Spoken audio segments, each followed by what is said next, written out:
Well, I don't have any fancy recording equipment, but I was going to see if I could get an action shot for all you YouTubers out there, show you how easily one of these cheap Chinese router bits cuts through aluminum. I have no idea how this is going to sound, but I'm going to prop you up on this here bar stool and give it a whirl just to show you that it is really stinking easy to mill out the center of a wheel to fit around a slightly larger hub.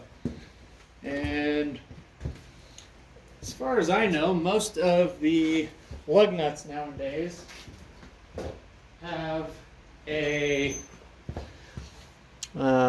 conical shoulder.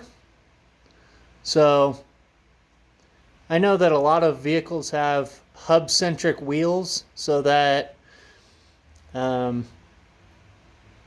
I don't know, maybe part of the load rides on the inside of the hub, but for, I don't know, 50 years before that, they just ran on the lug nuts. So I'm going to trust that all 3,500 pounds of this Camaro sitting on the shoulder of a lug nut is going to be all right. So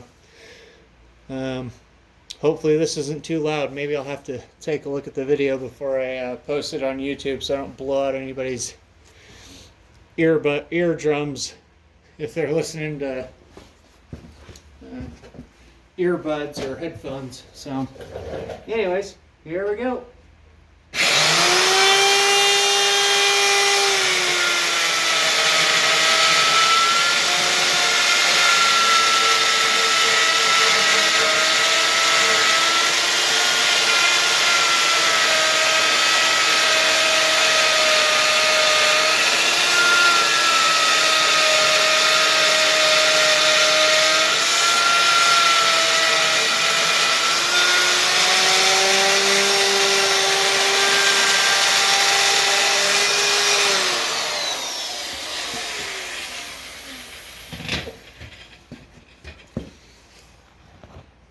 And just like that, I've milled out, half an inch. And it kind of cuts like butter. I don't use any cutting fluid or anything. And I'll set the depth down on the router to get this last section of the lip. And then depending on how it fits on the Camaro, I might go down to the next larger size, maybe this guy right here, which I think will enlarge my hole by 1/8 of an inch.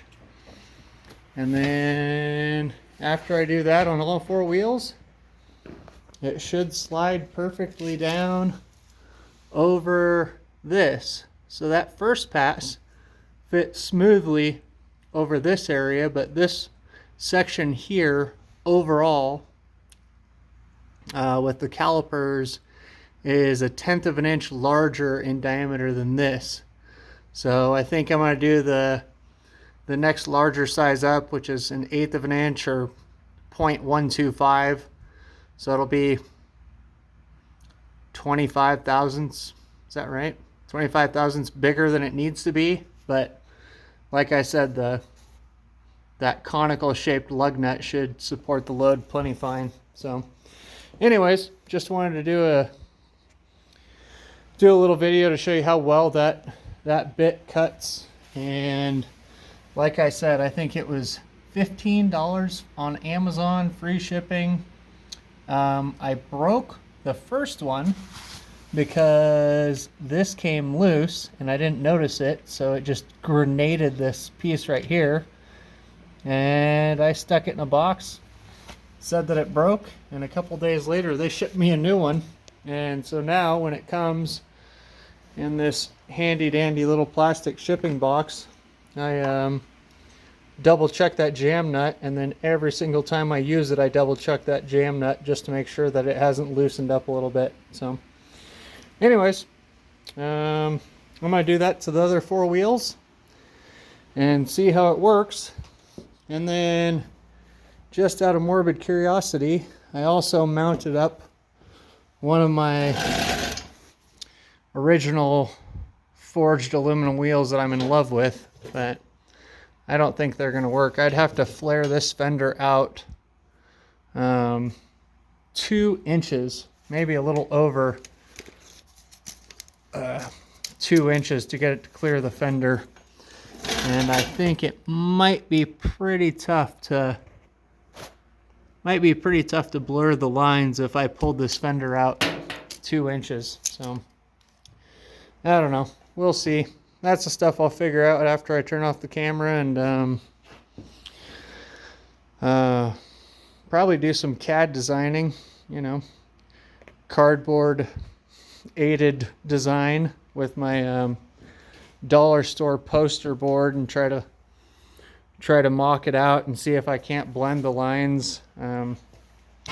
I know there's a company that makes 1.5 inch flared fenders and they're almost invisible to the naked eye. I mean, I've looked at 100 pictures of them and you can hardly tell that it's anything other than stock. So, but the other thing is I kind of dig that old school Trans Am look. So maybe fender flares might not be the worst thing in the world. Anyways, I'll let you know what I figure out. Well, it looks like about, I don't know, 4 wheels times 1, 2, 3 passes each is about the limit of this little Chinese router bit on aluminum. I just tried to make my final pass on each set of wheels and it pretty much died catastrophically. So I don't know if I should send it back or try buying a nicer, like hardened steel version from Vermont, America, or a company that's a little bit more reputable than $15 Chinaman.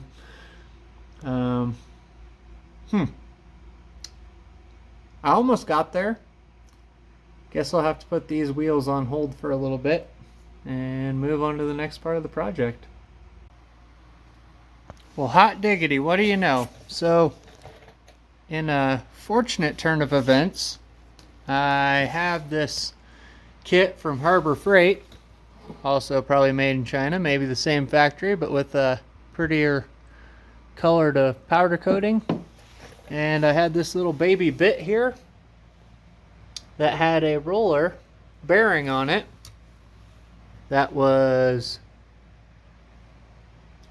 this size, and I was able to steal this bearing off of my tower of extra bearings from the $15 Amazon router bit, pull off the tiniest one, which appears to be, dadgum, how do you get this thing to focus? Appears to be the right diameter. And let's see if we can't find out exactly how much difference it is. So this one